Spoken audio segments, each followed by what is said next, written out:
Chapter 35. That which is hidden, Irava. Inside the bedchamber, it's quiet as a grave. Just inside the gore, I take a moment, just a moment, to breathe.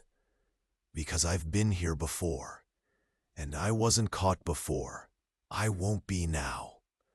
And because I know what I'm sensing for, I feel the lack of reality in this room almost immediately. It settles like a tight, aching weight in my gut. My senses fully alert, I grimace at the overly strong sense of lavender and rosewater. There's a dressing gown draped across an elegantly carved chair near the bed, a small towel folded over top of it. The Dowager Zanara must have just bathed before going to the cathedral. I don't have much time. Enough, I hope, but not much. Okay, I can do this. The room is dimly lit, the walnut-paneled walls oppressive, the heavy blue curtains pulled to a slit. Shadows play tricks on my eyes as I scan every inch around me. The bed, the chair, the dressers and wardrobe, the vanity. The hearth, another more comfortable chair beside it, and the lack of reality. The four-poster bed in its rich gold silks and velvets, seeming to my senses as if it has never been slept in. The chair. Beside it, as if it is sitting in storage, though the towel on the dressing gown, when I lightly touch it, is still damp, and even that shows little reality. My heart skips into a gallop. I'm here in this room where I definitely should not be. And all my weaver's senses are screaming wrongness. Is the sense of unreality stronger here than in the late king's bedchamber? I'm not sure. It's been days since I was there, and my mind has been wholly distracted by the king.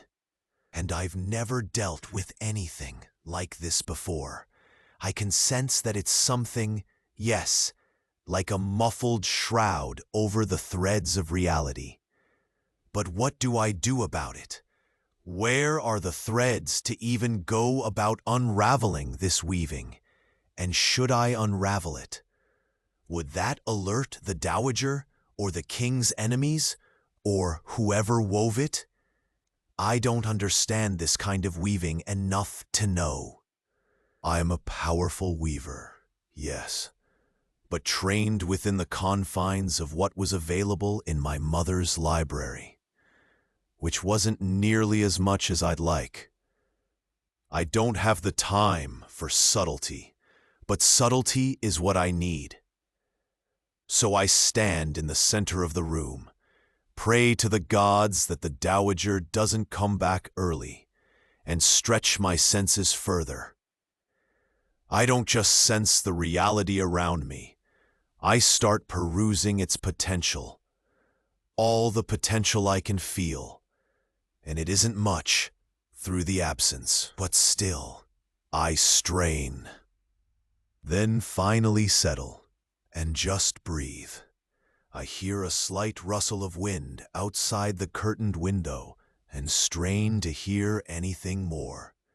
And I think I hear what I need first, before I see it.